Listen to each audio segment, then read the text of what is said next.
ओम श्री गणेशाय नमः। श्री गौरी गिरीश स्तोत्रम्। चंद्रार्ध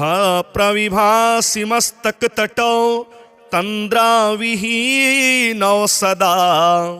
भक्तौध प्रतिपालने निजतनो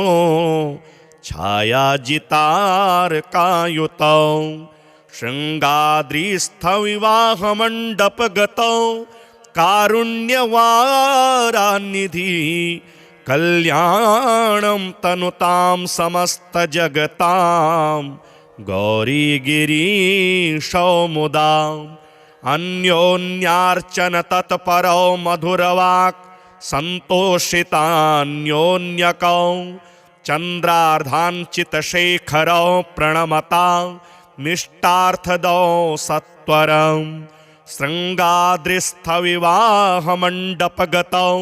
शृङ्गारजनमावनी कल्याणं तनुतां समस्तजगतां गौरीगिरीशौ मुदा सौदर्येण परस्परं प्रमुदिता वन्योन्यचित्तस्थितौ राकाचन्द्रसमानवक्त्रकमलौ पादाब्जकालङ्कृतौ शृङ्गाद्रिस्थविवाहमण्डपगतौ गङ्गातटावासिनौ कल्याणं तनुतां समस्तजगतां गौरीगिरीशौ मुदा सिंहोशाग्र्यगतिमहोन्नतपदं सम्प्रापयन्तौ नतां नंहो राशिनिवारणेकनिपुणौ ब्रह्मोग्रवीश्वरचितौ शृङ्गाद्रिस्थविवाहमण्डपगतौ गाङ्गेयभूसोज्ज्वलौ कल्याणं तनुतां समस्तजगतां गौरीगिरीशौ मुदा कस्तूरी घनसारचरचिततनु प्रत्यूयमानौ सुरे रस्तोक्त्या प्रणतेष्टपूरणकरौ वस्तुपलब्धिप्रदौ शृङ्गाद्रिस्थविवाहमण्डपगता वङ्गावधूतेन्दुभौ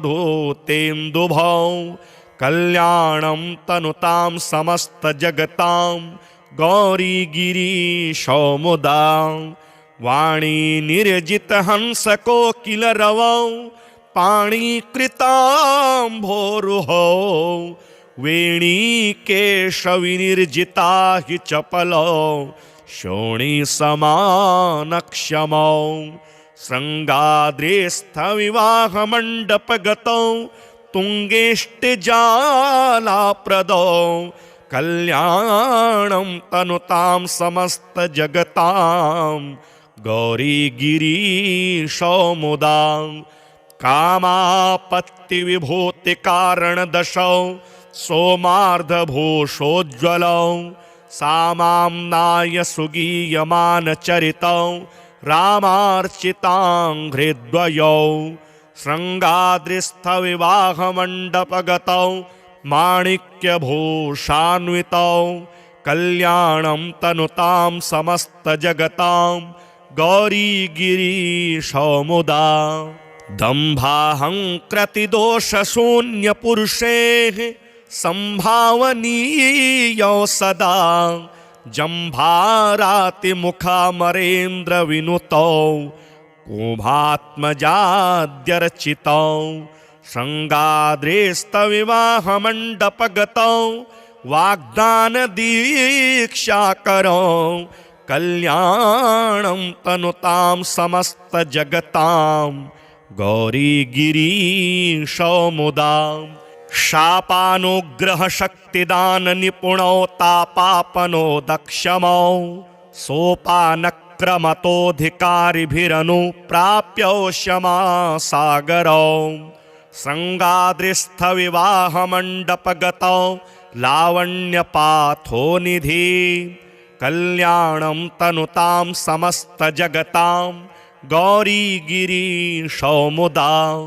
शोणाम्भोरुहतुल्यपादयुगुलौ बाणार्चनातोषितौ वीणाद्रिम्नुनिगीयमानविभवौ बालारुणाभाम्बरौ शृङ्गाद्रेस्तविवाहमण्डपगतौ तुल्याधिकैर्वर्जितौ कल्याणं तनुतां समस्तजगतां गौरीगिरीशो मुदा चन्द्रार्धप्रविभासि मस्तकतटौ तन्द्राविहीनौ सदा भक्तौधप्रतिपालने निजतनो छायाजितार्कायुतौ शृङ्गाद्रिस्थविवाहमण्डपगतौ कारुण्यवारानिधि कल्याणं तनुतां समस्तजगतां गौरीगिरीशो मुदा अन्योन्यार्चन तत्परौ मधुरवाक् सन्तोषितान्योन्यकौ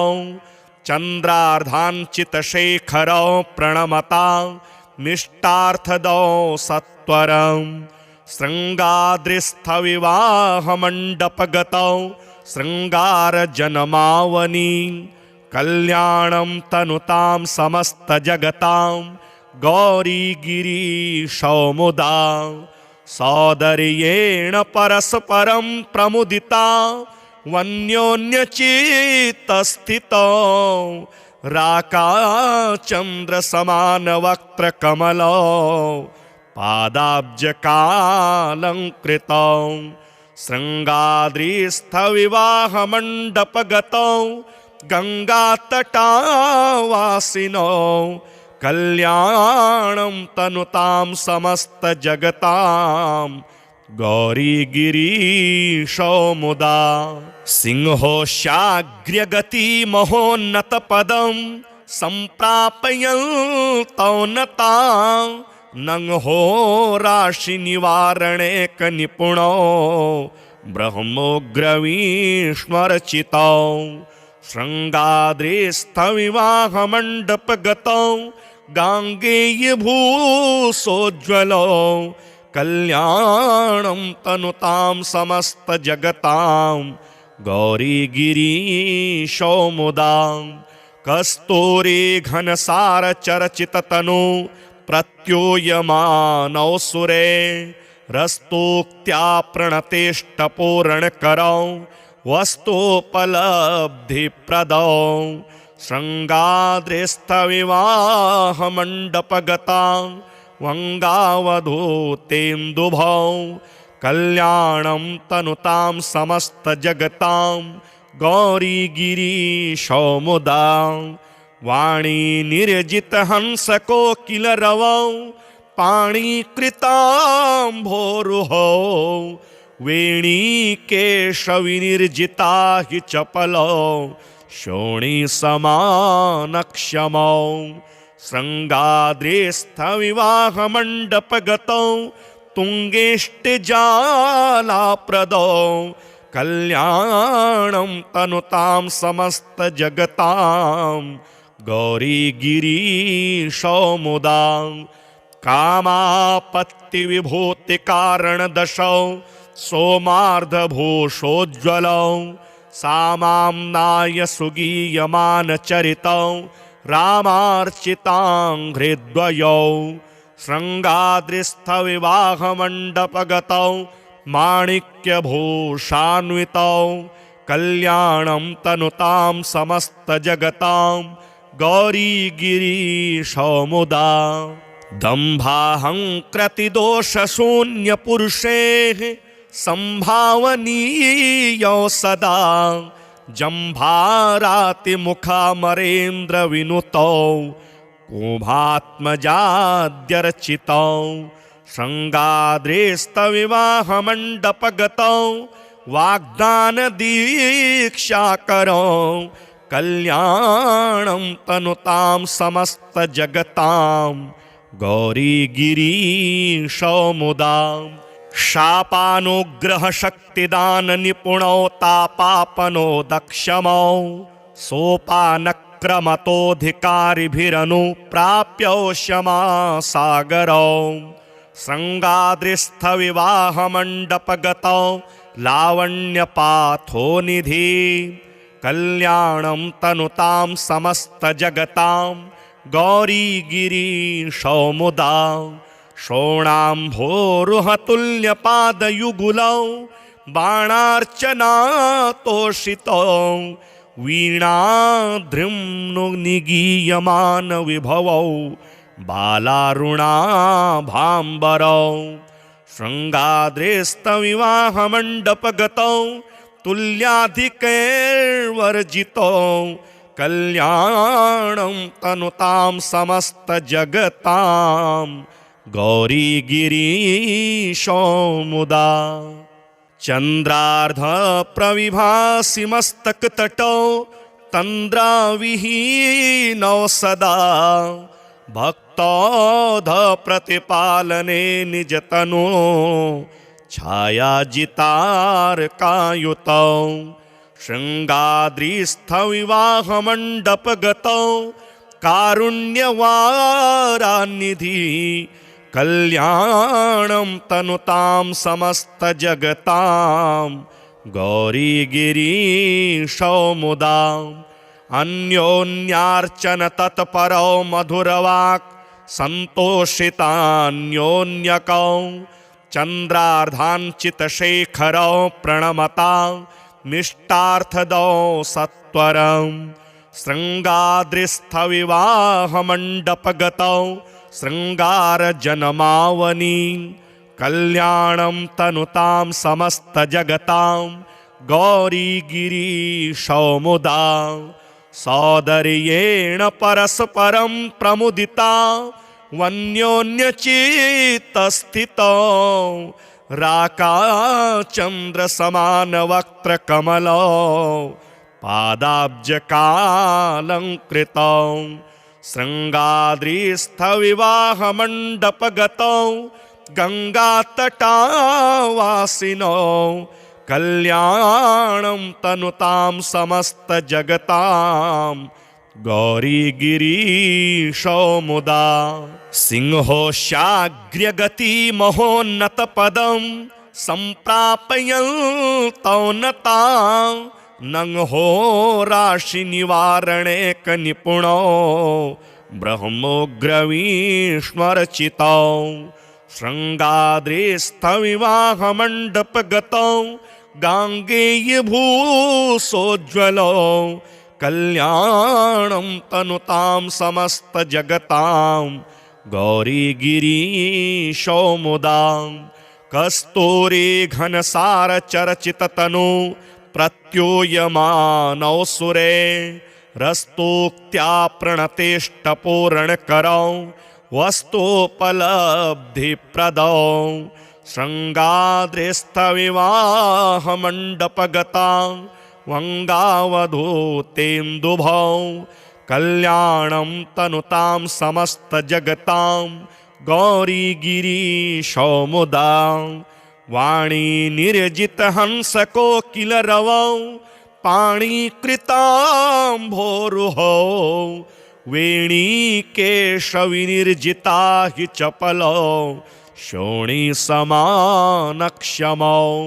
શૃંગાદ્રિસ્થ વિવાહ મંડપગતો તુંગેષ્ટિજાલાપ્રદો કલ્યાણમ તનુતામ સમસ્ત જગતામ ગૌરીગિરીશો મુદા કામાપત્તિ વિભૂતિ કારણ દશો સોમાર્ધભૂષોજ્વલો સામામ્નાય સુગીયમાન ચરિતો રામાર્ચિતાંઘ્રિદ્વયો શૃંગાદ્રિસ્થ વિવાહ મંડપગતો માણિક્યભૂષાન્વિતો કલ્યાણમ તનુતામ સમસ્ત જગતામ ગૌરીગિરીશો મુદા દંભાહંક્રતિદોષશૂન્ય પુરુષે સંભાવનીયો સદા जम्भारातिमुखामरेन्द्रविनुतौ कुभात्मजाद्यर्चितौ शृङ्गाद्रेस्तविवाहमण्डपगतौ वाग्दानदीक्षाकरौ कल्याणं तनुतां समस्तजगतां गौरीगिरीशौ मुदा शापानुग्रहशक्तिदाननिपुणौ तापापनो दक्षमौ सोपानक्रमतोऽधिकारिभिरनुप्राप्यौ क्षमासागरौ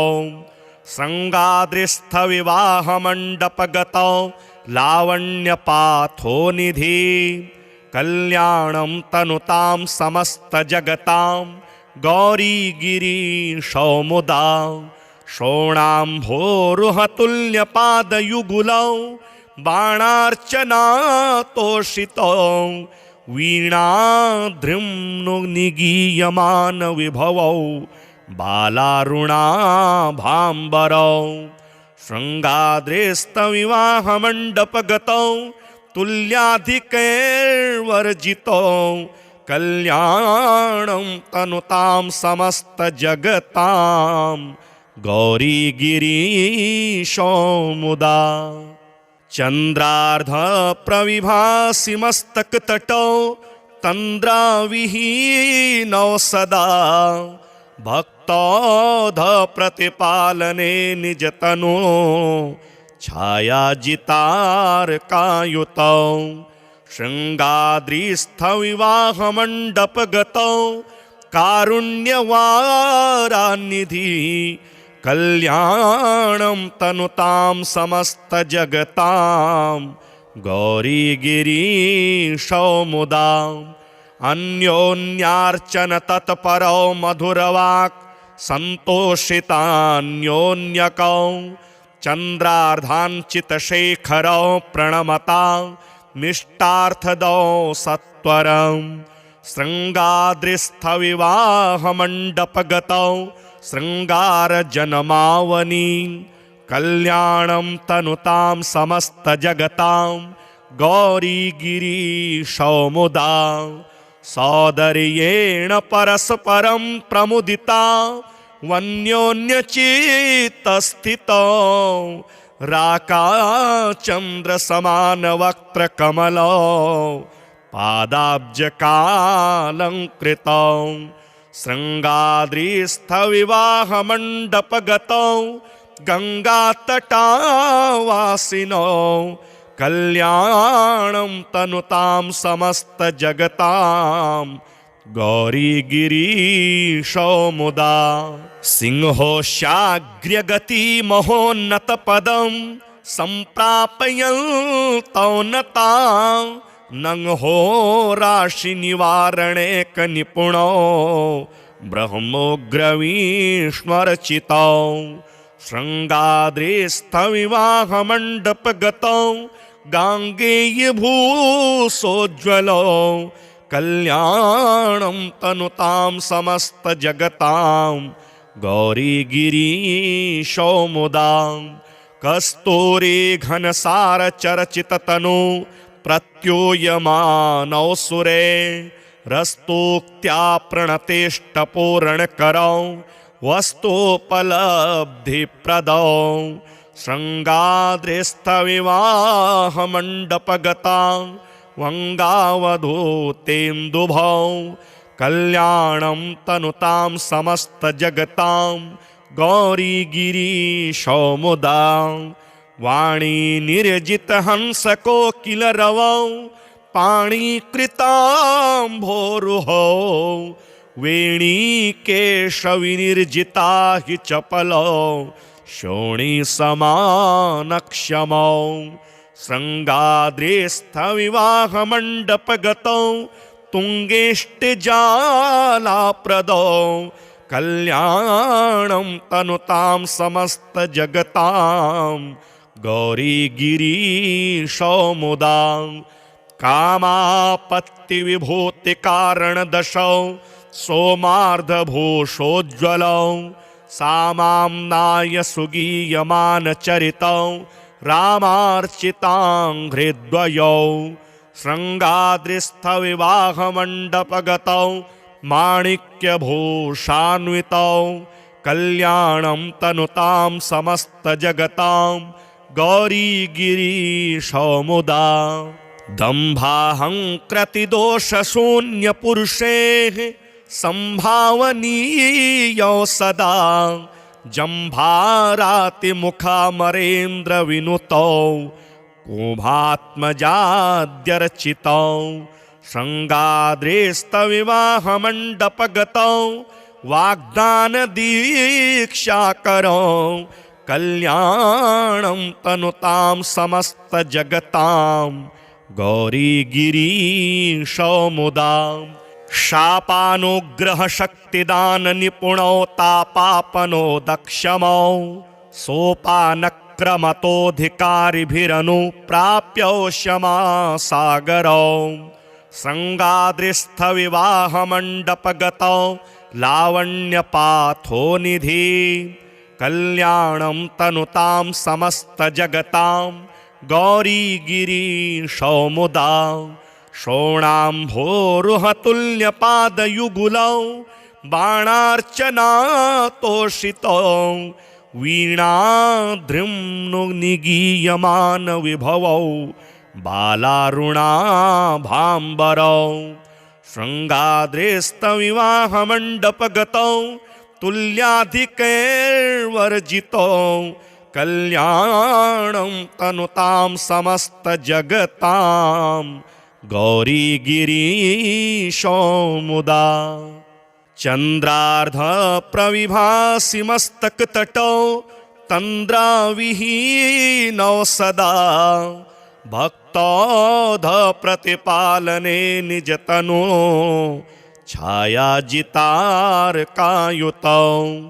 शृङ्गाद्रिस्थविवाहमण्डपगतौ कारुण्यवारानिधि कल्याणं तनुतां समस्तजगतां गौरीगिरीशौ मुदा। अन्योन्यार्चन तत्परौ मधुरवाक् सन्तोषितान्योन्यकौ चन्द्रार्धाञ्चितशेखरौ प्रणमता मिष्टार्थदौ सत्वरं शृङ्गाद्रिस्थविवाहमण्डपगतौ शृङ्गारजनमावनी कल्याणं तनुतां समस्तजगतां गौरीगिरीशौ मुदा। सौदर्येण परस्परं प्रमुदिता वन्योन्यचित्तस्थितौ राकाचन्द्रसमानवक्त्रकमलौ पादाब्जकालङ्कृतौ शृङ्गाद्रिस्थविवाहमण्डपगतौ गङ्गातटावासिनौ कल्याणं तनुतां समस्तजगतां गौरीगिरीशौ मुदा। सिंहोशाग्र्यगतिमहोन्नतपदं सम्प्रापयन्तौ नतां नंहो राशिनिवारणेकनिपुणौ ब्रह्मोग्रवीष्मर्चितौ शृङ्गाद्रिस्थविवाहमण्डपगतौ गाङ्गेयभूसोज्ज्वलौ कल्याणं तनुतां समस्तजगतां गौरीगिरीशौ मुदा। कस्तूरी घनसारचर्चिततनु प्रत्यूयमानौ सुरे रस्तोक्त्या प्रणतेष्टपूरणकरौ वस्तुपलब्धिप्रदौ शृङ्गाद्रिस्थविवाहमण्डपगता वङ्गावधूतेन्दुभौ कल्याणं तनुतां समस्तजगतां गौरीगिरीशौ मुदा। वाणी निर्जितहंसकोकिलरवौ पाणिकृताम्भोरुहौ वेणीकेशविनिर्जिता हि चपलौ शोणीसमानक्षमौ शृङ्गाद्रिस्थविवाहमण्डपगतौ तुङ्गेष्टिजालाप्रदौ कल्याणं तनुतां समस्तजगतां गौरीगिरीशो मुदा कामापत्तिविभूतिकारणदशौ सोमार्धभूषोज्ज्वलौ सामाम्नाय सुगीयमानचरितौ रामार्चिताङ्घ्रिद्वयौ शृङ्गाद्रिस्थविवाहमण्डपगतौ माणिक्यभूषान्वितौ कल्याणं तनुतां समस्तजगतां गौरीगिरीशो मुदा दम्भाहङ्कृतिदोषशून्यपुरुषेः सम्भावनीयौ सदा जम्भारातिमुखामरेन्द्रविनुतौ कुभात्मजाद्यर्चितौ शृङ्गाद्रेस्तविवाहमण्डपगतौ वाग्दानदीक्षाकरौ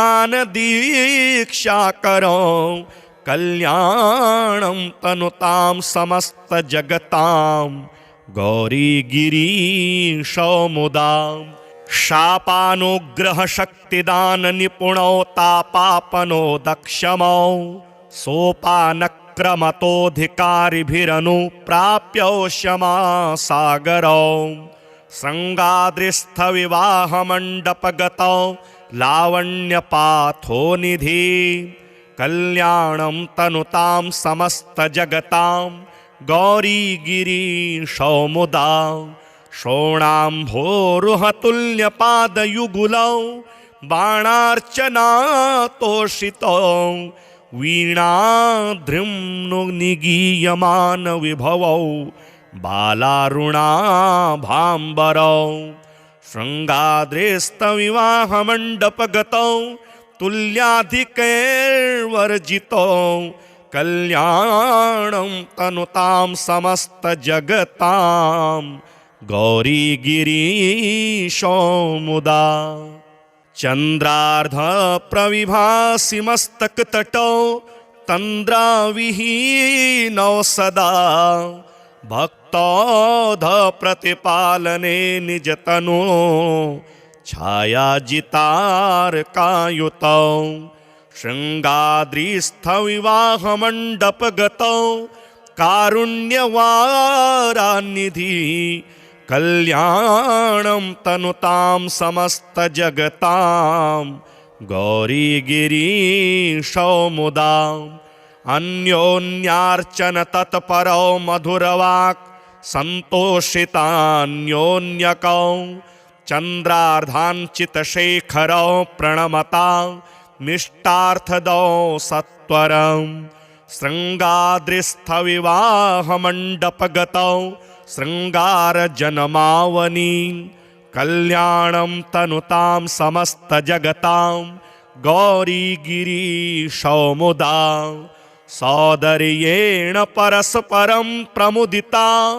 वन्योन्यचित्तस्थितौ राकाचन्द्रसमानवक्त्रकमलौ पादाब्जकालङ्कृतौ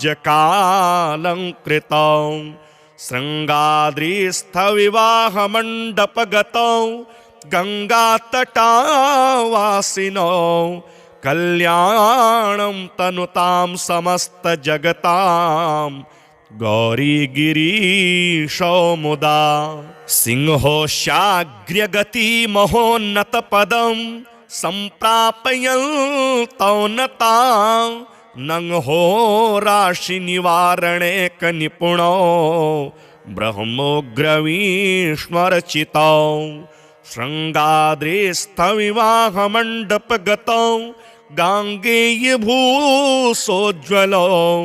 कल्याणं तनुतां समस्तजगतां गौरीगिरीशो मुदा कस्तूरी घनसारचर्चिततनु प्रत्यूयमानौ सुरे रस्तोक्त्या प्रणतेष्टपूरणकरौ वस्तुपलब्धिप्रदौ शृङ्गाद्रिस्थविवाहमण्डपगता वङ्गावधूतेन्दुभौ कल्याणं तनुतां समस्तजगतां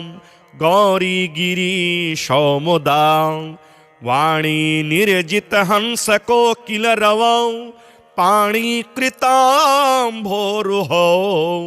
वेणी केश विनिर्जिता हि चपलौ शोणी समान क्षमौ श्रृंगाद्रेस्थ विवाह मंडप गतौ तुंगेष्टिजाला प्रदौ कल्याणं तनुतां समस्त जगतां गौरी गिरीशौ मुदा कामापत्ति विभूति कारण दशौ सोमार्धभूषोज्ज्वलौ सामाम्नाय सुगीयमान चरितौ रामार्चिताङ्घ्रिद्वयौ श्रृंगाद्रिस्थ विवाह मंडपगतौ माणिक्यभूषान्वितौ कल्याणं तनुतां समस्त जगतां गौरी गिरीशौ मुदा दम्भाहंकृतिदोषशून्य पुरुषेः संभावनीयौ सदा जम्भारातिमुखामरेन्द्र विनुतौ कुभात्मजाद्यर्चितौ श्रृंगाद्रेस्तविवाहमण्डपगतौ वाग्दानदीक्षाकरौ कल्याणं तनुतां समस्त जगतां गौरी गिरीशौ मुदा शापानुग्रह शक्तिदान निपुणौ तापापनो दक्षमौ सोपानक्रमतोऽधिकारिभिरनुप्राप्यौ क्षमा सागरौ श्रृंगाद्रिस्थ विवाहमण्डपगतौ लावण्यपाथोनिधि कल्याणं तनुतां समस्त जगतां गौरी गिरीशौ मुदा शोणाम्भोरुहतुल्यपादयुगुलौ बाणार्चनातोषितौ वीणाद्रिम्नुनिगीयमान विभवौ बालारुणाभाम्बरौ श्रृंगाद्रेस्तविवाहमण्डपगतौ तुल्याधिकैर्वर्जितौ कल्याणं तनुतां समस्त जगतां गौरी गिरीशौ मुदा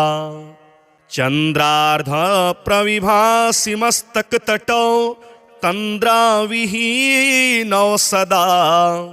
भक्तौध प्रतिपालने निजतनो छायाजितार्कायुतौ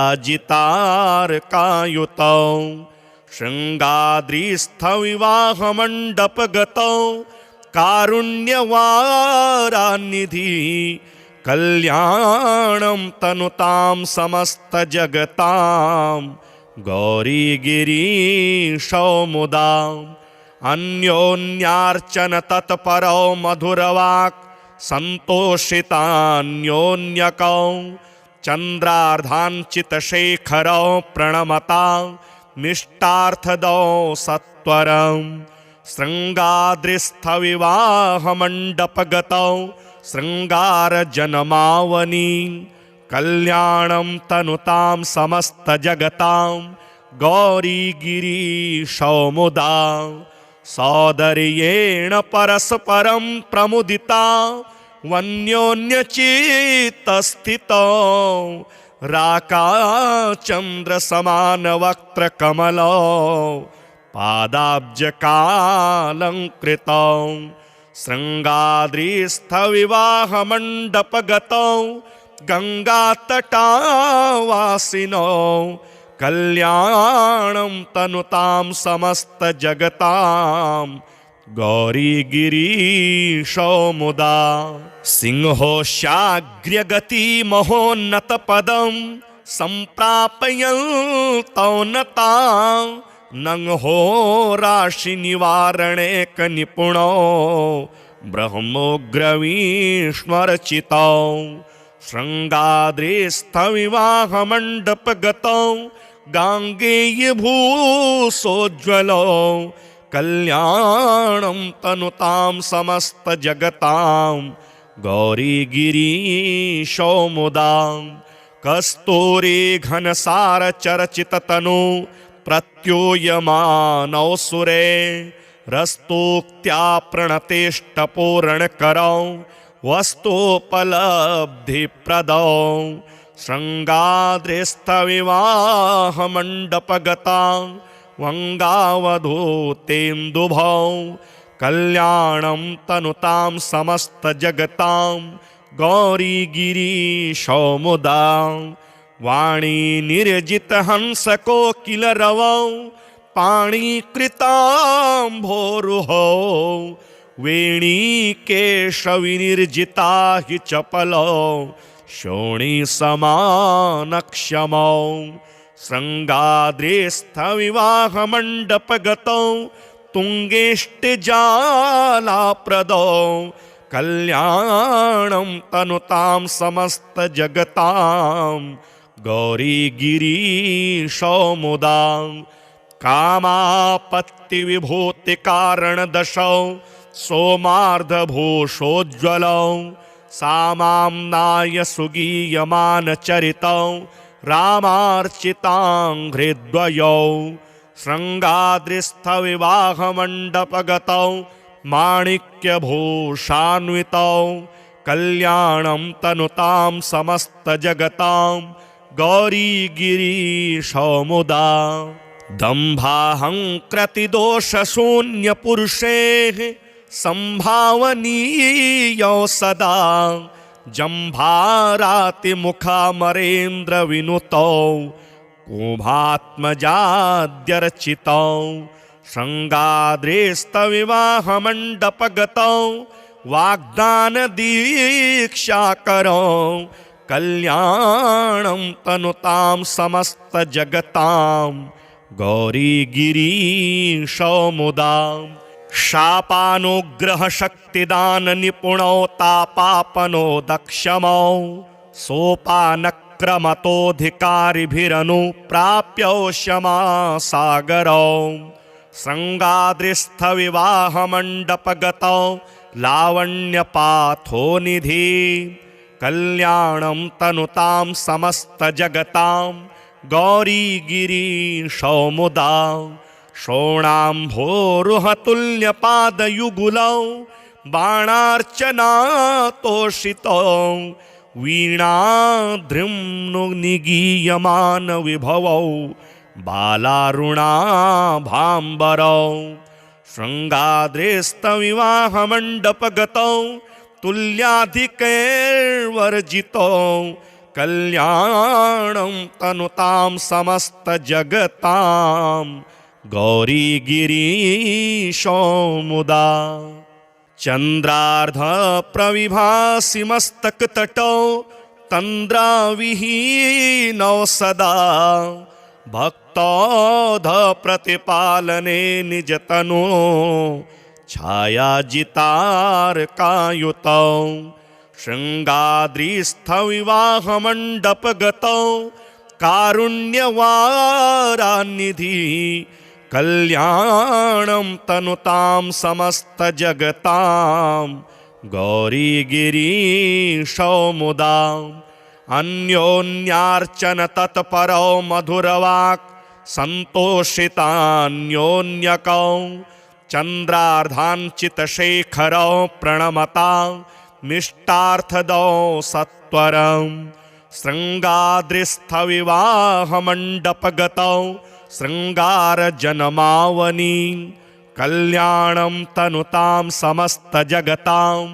गौरीगिरीशौ मुदा सौदर्येण परस्परं प्रमुदिता वन्योन्यचित्तस्थितौ राकाचन्द्रसमानवक्त्रकमलौ पादाब्जकालङ्कृतौ शृङ्गाद्रिस्थविवाहमण्डपगतौ गङ्गातटावासिनौ कल्याणं तनुतां समस्तजगतां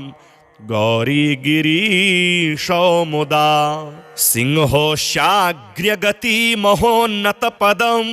सम्प्रापयन्तौ नतां नंहो राशिनिवारणेकनिपुणौ ब्रह्मोग्रवीश्वरचितौ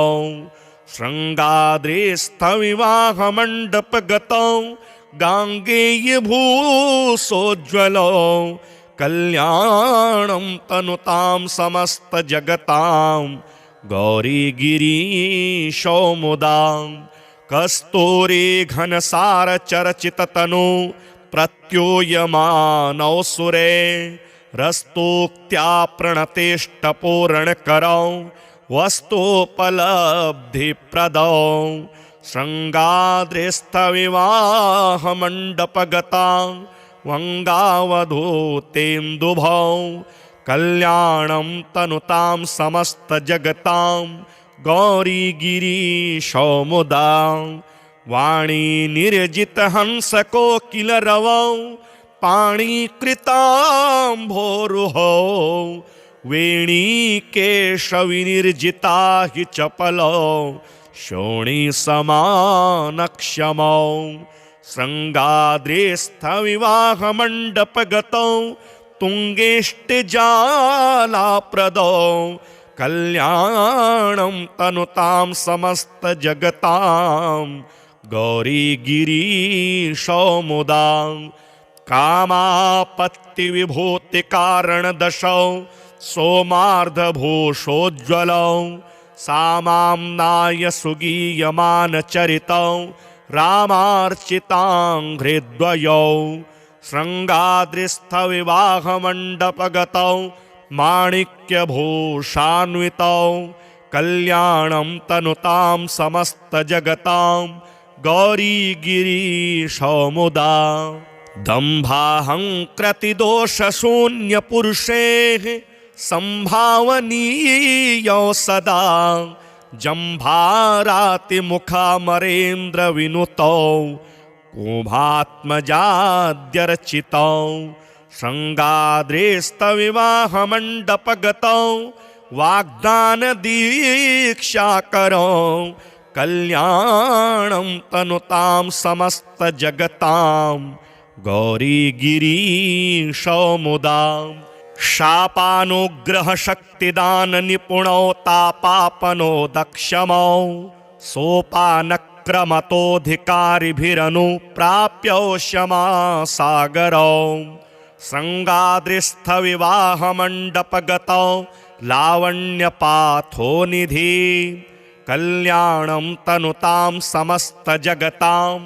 गौरीगिरीशो मुदा शोणाम्भोरुहतुल्यपादयुगुलौ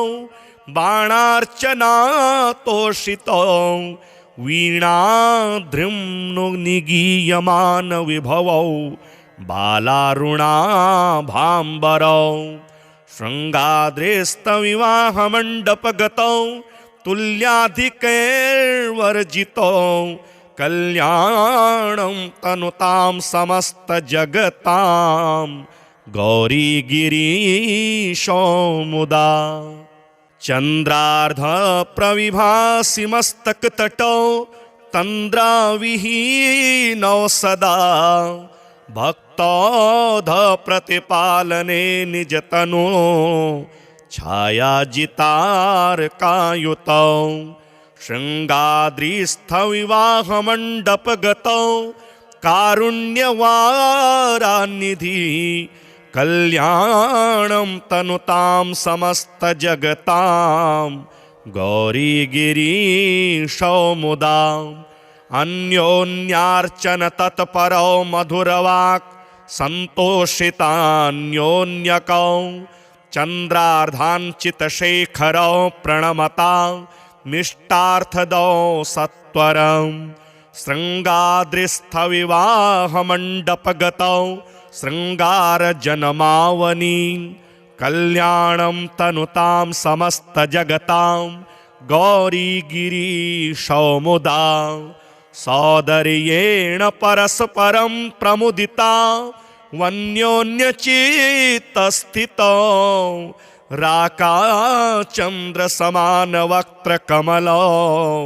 पादाब्जकालङ्कृतौ शृङ्गाद्रिस्थविवाहमण्डपगतौ गङ्गातटावासिनौ कल्याणं तनुतां समस्तजगतां गौरीगिरीशो मुदा सिंहोशाग्र्यगतिमहोन्नतपदं सम्प्रापयन्तौ नतां नंहो राशिनिवारणेकनिपुणो ब्रह्मोग्रवीष्मरचितौ शृङ्गाद्रिस्थविवाहमण्डपगतौ गाङ्गेयभूसोज्ज्वलौ कल्याणं तनुतां समस्तजगतां गौरीगिरीशो मुदा कस्तूरी घनसारचर्चिततनु प्रत्यूयमानौ सुरे रस्तोक्त्या प्रणतेष्टपूरणकरौ वस्तुपलब्धिप्रदौ शृङ्गाद्रिस्थविवाहमण्डपगता वङ्गावधूतेन्दुभौ कल्याणं तनुतां समस्तजगतां गौरीगिरीशो मुदा वाणी निर्जितहंसकोकिलरवौ पाणिकृताम्भोरुहौ वेणीकेशविनिर्जिता हि चपलौ शोणीसमानक्षमौ शृङ्गाद्रिस्थविवाहमण्डपगतौ तुङ्गेष्टिजालाप्रदौ कल्याणं तनुतां समस्तजगतां गौरीगिरीशो मुदा कामापत्तिविभूतिकारणदशौ सोमार्धभूषोज्ज्वलौ सामाम्नाय सुगीयमानचरितौ रामार्चिताङ्घ्रिद्वयौ शृङ्गाद्रिस्थविवाहमण्डपगतौ माणिक्यभूषान्वितौ कल्याणं तनुतां समस्तजगतां गौरीगिरीशो मुदा दम्भाहङ्कृतिदोषशून्यपुरुषेः सम्भावनीयौ सदा जम्भारातिमुखामरेन्द्रविनुतौ कुभात्मजाद्यर्चितौ शृङ्गाद्रिस्थविवाहमण्डपगतौ वाग्दानदीक्षाकरौ कल्याणं तनुतां समस्तजगतां गौरीगिरीशो मुदा शापानुग्रहशक्तिदाननिपुणौ तापापनो दक्षमौ सोपानक्रमतोऽधिकारिभिरनुप्राप्यौ क्षमासागरौ शृङ्गाद्रिस्थविवाहमण्डपगतौ लावण्यपाथोनिधि कल्याणं तनुतां समस्तजगतां गौरीगिरीशो मुदा शोणाम्भोरुहतुल्यपादयुगुलौ बाणार्चनातोषितौ वीणाद्रिम्नुनिगीयमानविभवौ बालारुणाभाम्बरौ शृङ्गाद्रिस्थविवाहमण्डपगतौ तुल्याधिकैर्वर्जितौ कल्याणं तनुतां समस्तजगतां गौरीगिरीशो मुदा चन्द्रार्धप्रविभासि मस्तकतटौ तन्द्राविहीनौ सदा भक्तौधप्रतिपालने निजतनो छायाजितार्कायुतौ शृङ्गाद्रिस्थविवाहमण्डपगतौ कारुण्यवारानिधि कल्याणं तनुतां समस्तजगतां गौरीगिरीशो मुदा अन्योन्यार्चन तत्परौ मधुरवाक् सन्तोषितान्योन्यकौ चन्द्रार्धाञ्चितशेखरौ प्रणमता निष्टार्थदौ सत्वरं शृङ्गाद्रिस्थविवाहमण्डपगतौ शृङ्गारजनमावनी कल्याणं तनुतां समस्तजगतां गौरीगिरीशो मुदा सौदर्येण परस्परं प्रमुदिता वन्योन्यचित्तस्थितौ राकाचन्द्रसमानवक्त्रकमलौ पादाब्जकालङ्कृतौ शृङ्गाद्रिस्थविवाहमण्डपगतौ गङ्गातटावासिनौ कल्याणं तनुतां समस्तजगतां गौरीगिरीशौ मुदा सिंहोशाग्र्यगतिमहोन्नतपदं सम्प्रापयन्तौ नतां नंहो राशिनिवारणेकनिपुणौ ब्रह्मोग्रवीष्मरचितौ शृङ्गाद्रिस्थविवाहमण्डपगतौ गाङ्गेयभूसोज्ज्वलौ कल्याणं तनुतां समस्तजगतां गौरीगिरीशौ मुदा कस्तूरी घनसारचरचिततनु प्रत्यूयमानौ सुरे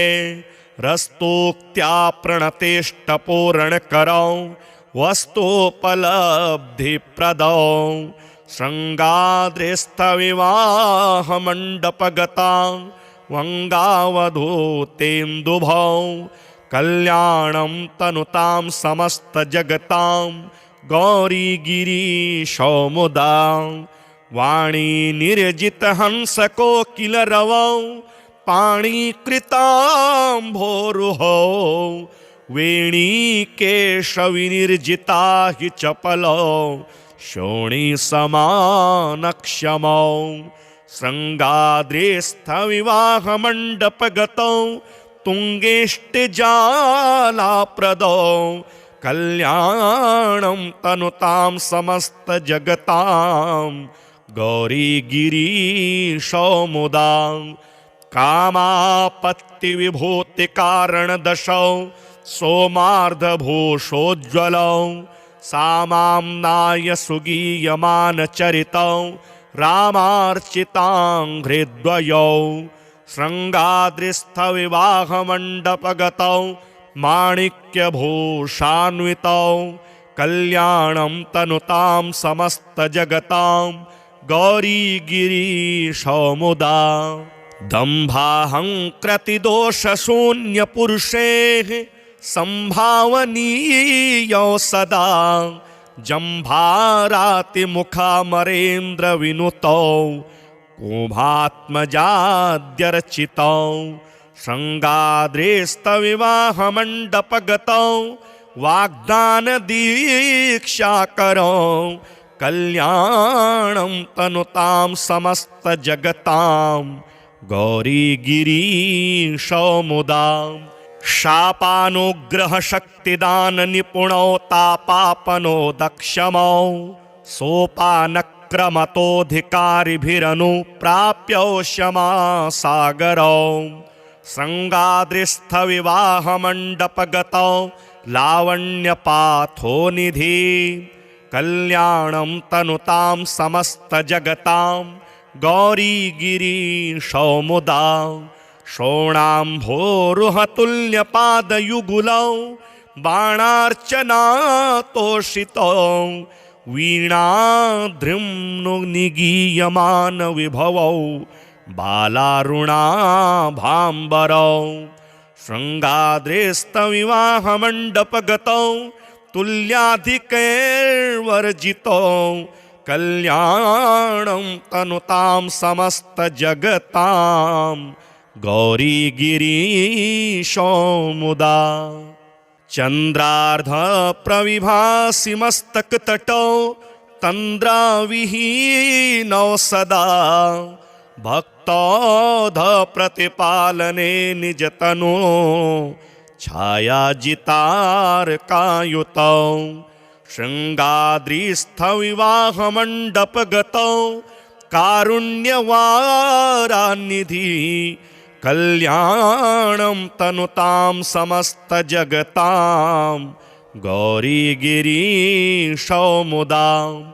अन्योन्यार्चनतत्परौ मधुरवाक् सन्तोषितान्योन्यकौ चन्द्रार्धाञ्चितशेखरौ प्रणमता मिष्टार्थदौ सत्वरं शृङ्गाद्रिस्थविवाहमण्डपगतौ शृङ्गारजनमावनी कल्याणं तनुतां समस्तजगतां गौरीगिरीशौ मुदा सौदर्येण परस्परं प्रमुदिता